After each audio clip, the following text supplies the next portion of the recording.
అందరికి నమస్తే. ఏపీ ముఖ్యమంత్రి చంద్రబాబు నాయుడు గారు, తెలంగాణ ముఖ్యమంత్రి రేవంత్ రెడ్డి గారు మీటింగు సాయంత్రం 6 గంటలకు ప్రజాభవన్ వేదికగా జరగబోతుంది. ఇది ఒక పెద్ద హైలైట్ మీటింగ్గా అధికార వర్గాలు చెప్తూ ఉన్నాయి. అంత హైలైట్ మీటింగ్కు ఎవరికి హైలైట్, తెలంగాణకు హైలైటా, అది ఆంధ్రప్రదేశ్కి హైలైటా అనేది తెలియదు. రెండు రాష్ట్రాలకు మంచి జరిగితే మంచిదే, కానీ ఇక్కడ కొన్ని ముందు పడ్డ స్టెప్సే కొద్దిగా అనుమానంగా కనిపిస్తున్నాయి. ముందు పడ్డ స్టెప్స్ అంటే అసలు ముఖ్యమంత్రిగా ఆయన ప్రమాణ స్వీకారం చేసి ఎన్ని రోజులు అయింది చంద్రబాబు నాయుడు గారు? ఈడ పరిస్థితులు బాగాలేవు, ఆడ పరిస్థితులు బాగాలేవు. ఆయన ఆడిచ్చిన స్కీమ్ల గురించి ఆయన రివ్యూ చేసుకోవచ్చు. ఆయన చాలా బిజీగా ఉన్నారు. నిజానికి ఆడ రాజధాని లేని రాష్ట్రంగా అమరావతిని రాజధానిగా డెవలప్ చేస్తున్న క్రమంలో అక్కడ చాలా బిజీగా ఉన్నారు చంద్రబాబు నాయుడు గారు. కానీ ఏమైందో తెలియదు, ఉన్న ఫలంగా ఆయన లేఖ రాయడం, తెలంగాణ ముఖ్యమంత్రి రేవంత్ రెడ్డి గారు దాన్ని యాక్సెప్ట్ చేయడం, ఇది ఒక అండర్స్టాండింగ్లో జరిగినట్టుగా చాలా క్లియర్గా కనబడుతుంది. ఇదేదో రిక్వెస్ట్గా ఆయన రాస్తే ఈయన ఏదో రిక్వెస్ట్గా దాన్ని యాక్సెప్ట్ చేయడం కాదు, అదొక ఆర్డర్ చేసినట్టుగా కనిపించింది ఆ లేఖ సారాంశం అంతా మనం చూస్తే. ప్లస్ మరి రేవంత్ రెడ్డి గారు కూడా అదేదో ప్రధానమంత్రి నుంచి వచ్చిన లేఖలాగా, ఏదో పెద్దన్న నుంచి వచ్చిన లేఖలాగా ఇమ్మీడియట్గా యాక్సెప్ట్ చేసి ఆయన అడిగిన డేట్లో ఆయన అనుకున్నట్లుగా మీటింగ్ ఒకటి పెట్టబోతున్నారు. నిజానికి ఇప్పుడు రెండు రాష్ట్రాల మధ్య ఈ వివాదాలు, లేకపోతే రెండు రాష్ట్రాల మధ్య ఉన్న ఈ విభజన అంశాలు, రెండు రాష్ట్రాల మధ్య ఉన్న ఆస్తులు అప్పుల అంశం లాస్ట్ 10 years నుంచి నలుగుతూనే ఉంది. యాక్చువల్గా ఈ సమస్య ఎప్పుడో తెగిపోయేది, దీనిలో కొన్ని సమస్యలైనా ఎప్పుడో అయిపోయేది. కానీ చంద్రబాబు నాయుడు గారు అడ్డం పెట్టింది దాన్ని. ఏం అడ్డం పెట్టిందంటే అమిత్ షా దగ్గర చాలాసార్లు మీటింగ్ అయింది దీని గురించి.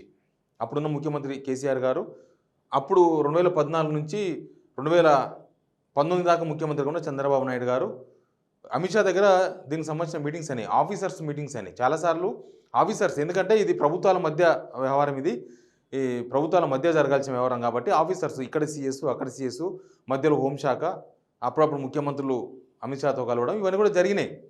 అప్పుడు అమిత్ షా చెప్పిన అంశం ఏంటంటే ఒక 3-4 మీటింగ్స్ తర్వాత మీ రెండు రాష్ట్రాల మధ్య ఈజీగా సాల్వ్ అయ్యే కొన్ని సమస్యలు ఉంటాయి, ఈ ఈజీగా సాల్వ్ అయ్యే సమస్యల మీద రెండు రాష్ట్రాలు అగ్రిమెంట్లు చేసుకోండి, రెండు రాష్ట్రాల మధ్య ఒక అవగాహన తెచ్చుకోండి, రెండు రాష్ట్రాలు ఈజీగా సాల్వ్ చేసుకోండి. ఏదైతే టైట్గా ఉంటుందో, ఏదైతే రెండు రాష్ట్రాల మధ్య తెగని వ్యవహారంగా ఉంటుందో ఆ విషయాన్ని హోంశాఖ దాన్ని సెటిల్ చేస్తుంది. ముందు రెండు రాష్ట్రాల మధ్య ఏమేమి ఇష్యూస్ ఈజీగా సాల్వ్ అయ్యే అంశాలు ఉన్నాయి అవి చేసుకోండి అని చెప్పి అమిత్ షా నుంచి వీళ్ళకి ఈ రెండు రాష్ట్రాల ముఖ్యమంత్రులకు చెప్పారు. చెప్తే తెలంగాణ ముఖ్యమంత్రి కేసీఆర్ ఓకే అన్నారు. అప్పుడు కొన్ని ఈజీగానే సాల్వ్ అయిపోతాయి, ఈ రెండు రాష్ట్రాల మధ్య స్టేట్స్ లెవెల్ చర్చల్లోనే కొన్ని క్లోజ్ చేయొచ్చు, మిగతాయి చూసుకుందామన్నారు. కానీ చంద్రబాబు నాయుడు గారు ఏమన్నారు తెలుసా? అట్లా వద్దు, రెండు రాష్ట్రాల మధ్య ఈజీగా కొన్ని, హార్డ్ కొన్ని వద్దు, అన్ని సమస్యలు ఒకేసారి పరిష్కారం కావాలి. అన్ని సమస్యలు, అప్పులైనా ఆస్తులైనా ఇంకేదన్నా, ఆస్తులు అప్పులే కాకుండా ఇంకేమైనా సమస్యలున్నా అన్నీ కూడా ఒకేసారి మీరు దీన్ని సాల్వ్ చేయాలని అమిత్ షా గారి దగ్గర ఒక డిమాండ్ పెట్టినారు. అప్పుడు నడుస్తున్నది, చంద్రబాబు నాయుడు గారితే బాగా నడిచింది. 7 మండలాల ఇష్యూ కూడా చెప్పిండు కదా, నేను ప్రమాణ స్వీకారం చేయనంటే ఇచ్చేసిన అని మోడీ చెప్పేసింది కదా. అట్లా బాగా నడుస్తున్న టైంలో ఆ అన్ని సమస్యలు ఇట్లా మూలకు పడ్డాయి. ఇట్లా 10 సంవత్సరాలు మూలకు పడడానికి అదొక కారణమైంది. ఇప్పుడు ఉన్న ఫలంగా చంద్రబాబు నాయుడు గారు ముఖ్యమంత్రిగా బాధ్యతలు తీసుకున్న తర్వాత కనీసం 15 రోజులు కాలేదు, అంత సడన్గా ఎందుకు ఆయన రెండు రాష్ట్రాల మధ్య ఉన్న ఈ ఆస్తులో అప్పులో మిగతా అంశాలు తేలాలని కోరుకుంటున్నారు అనేది ఒక క్వశ్చన్గా కనిపిస్తుంది, ఒక ప్రశ్న ఇది. ఎందుకంటే అక్కడ చంద్రబాబు నాయుడు గారి ముందు చాలా అంశాలు తేలాల్సినవి, ఆయన స్టేట్కి సంబంధించిన సెట్ చేసుకోవడము, ఆయన పరిపాలన వ్యవహారాలు, ఆఫీసర్లు, అన్ని రకాల వ్యవహారాలు అక్కడ నడుస్తూ ఉన్నాయి. ఇక్కడ రేవంత్ రెడ్డి గారు ఏమో పొందికగా లేరు, ఈయనకు ప్రశాంతంగా ఏం లేడు, ఈయన చాలా సమస్యలు ఉన్నారు. రేపు రుణమాఫీకి సంబంధించిన ఇష్యూ ఆగస్టు 15 దగ్గర పడుతుంది. ఎట్లయిపోయిందంటే ఇక్కడ పెళ్లి ముహూర్తం అయింది, పెళ్లి కొడుకు లేడు, పెళ్లి ముహూర్తం ఖరారు చేసుకుంటారు, పెళ్లి కూతురు లేదు, పెళ్లి కొడుకు కోసం వెతుకుతుంది, పెళ్లి కొడుకు పెళ్లి కూతురు కోసం వెతుకుతున్నారు. యాక్చువల్గా పెళ్లి కూతురు పెళ్లి కొడుకు అన్నీ ఏమంటారు, పెళ్లి చూపులు అయిపోయి అన్నీ అయిపోయి కట్న కానుకలను మాట్లాడుకున్న తర్వాత అప్పుడు ముహూర్తం ఫిక్స్ చేస్తారు. ఇక్కడ ముహూర్తం ఫిక్స్ అయింది, మిగతా వ్యవహారాలు లేవు. అట్లా ఈయన కూడా ఏం పరిస్థితులు బాగాలేవు, ఇంతవరకు అడ్మినిస్ట్రేషన్ సెట్ కాలేదు, అసలు ఫైనాన్షియల్గా ఏందో అర్థమైతే లేదు, ఉద్యోగులకు డిఎల్ఈ ఇవ్వలేదు, ఫీజు రియంబర్స్మెంట్ ఇవ్వలేదు, ఇచ్చిన హామీలలో ఒకటో రెండో తప్ప అసలు స్కీమ్స్ అమలు చేయలేదు. ఇట్లా రేవంత్ రెడ్డి గారు కూడా చాలా టెన్షన్స్లో ఉన్నారు. అది ఎందుకు అంత అర్జెంటుగా ఆయన లేఖ రాయడము, ఈయన యాక్సెప్ట్ చేయడము, అర్జెంటుగా ఏదో కొంపను మునిగిపోతున్నట్లు ఒక మీటింగు పెట్టుకునే ప్రయత్నాలు చేయడము, ఇదంతా ఏందనేది అర్థం కాలేదు. నిజానికి ఇప్పుడు ఏ స్టేట్ కూడా ఇచ్చుకునే పరిస్థితులు లేదు. ఏపీ 14 లక్షల కోట్ల అప్పు అయింది, తెలంగాణ 7 లక్షల కోట్ల అప్పు చేసినని వీళ్ళే చెప్పుకున్నారు. ఈడ పైసలు లేవు, కాలికుండేలు ఉన్నాయన్నాడు కదా, బంగారు కుండల కోసం పోతే, లంకె బిందెల కోసం పోతే ఖాళీ బిందెలు ఉన్నాయని ఈయన చెప్పి, ఆడ సిచ్యువేషన్ ఏం బాగలేదు. ఆడ ఆల్రెడీ పరిస్థితి ఏందో మనకు తెలుసు. ఏపీలో అన్ని డబ్బులు వంచేసిండ్రు వాళ్ళు వీళ్ళు అందరూ. ఫస్ట్ 5 years చంద్రబాబు నాయుడు గారు పంచిండ్రు, సెకండ్ 5 years జగన్మోహన్ రెడ్డి గారు పంచిండ్రు. అక్కడ కూడా ఫైనాన్షియల్ చాలా ఇబ్బందిగా ఉంది, రాష్ట్ర ఆర్థిక ఖజానా బాగలేదు. అయితే ఆ రాష్ట్రంతో డబ్బులు లేవు, ఈ రాష్ట్రంతో డబ్బులు లేవు. కొంత ఇంకా మనమే బెటర్ ఏమో, కొంత ఇన్కమ్ అని ఉంది మనకు. తెలంగాణకు కొద్దిగా ఇన్కమ్ కనీసం నెలకు ఒక 12 నుంచి 14,000 కోట్ల ఇన్కమ్ అని ఉంది. ఎక్సైజు, రెవెన్యూ, ఏదో ఒకటి హైదరాబాద్లో రకరకాల ట్యాక్సులు. బహుశా ఏపీకి డబ్బులు లేవు కాబట్టి ఇక్కడ నుంచి ఏమన్నా ఉన్నాయి, ఇక్కడ ఏమన్నా మాట్లాడి ఈ అప్పుల కిందనో ఆస్తుల కిందనో ఏమైనా డబ్బులు తీసుకుపోదామని చంద్రబాబు స్కెచ్ చేసినరా అనేది తెలియదు. ఆ విషయం రేవంత్ రెడ్డి గారికి తెలవాలి. ఎందుకంటే వాళ్ళు మాట్లాడుకున్న అంశాలే కదా ఇవన్నీ. వాళ్ళు మాట్లాడుకుని డేట్లు లోపల ఫిక్స్ చేసుకొని బయటికి డేట్లు లెటర్ ద్వారా ఏదో జనాలకు ఏదో రూపంలో చెప్పాలే కాబట్టి ఆ డేట్ ఫిక్స్ చేసినట్టుగా కనిపిస్తుంది. కాబట్టి ఏపీ దగ్గర డబ్బులు లేవు, తెలంగాణ దగ్గర కొంత డబ్బులు ఉన్నాయి. మరి ఏపీ ఉన్న సిచ్యువేషన్లో మనం లేం కాబట్టి ఇక్కడ ఉన్న దానిల మీద ఏమైనా కన్నేసిర్రా అనేది ఒకటి తెలియదు.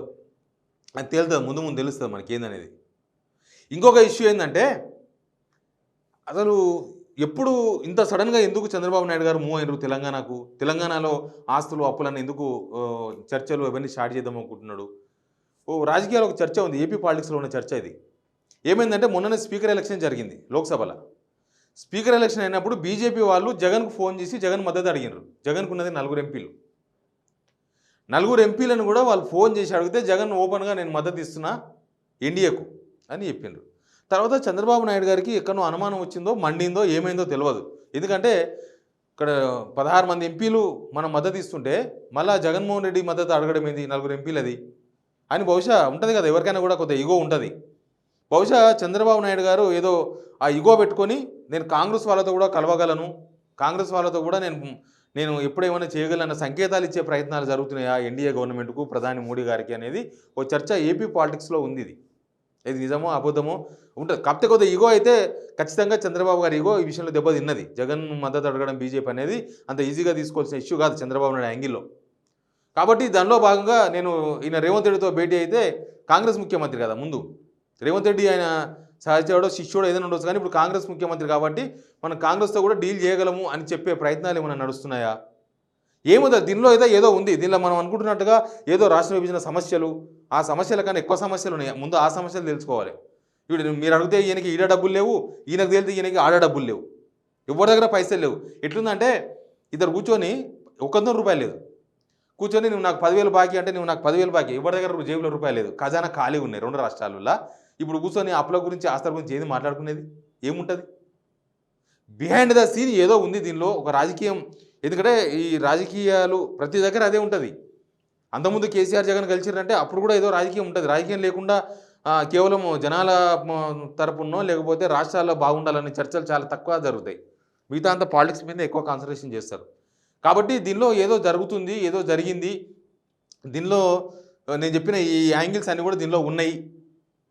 ప్లస్ చంద్రబాబు నాయుడు గెలిచిన తర్వాత నిజానికి రేవంత్ రెడ్డి గారు అయితే ఆయన సహచరుడుగానైనా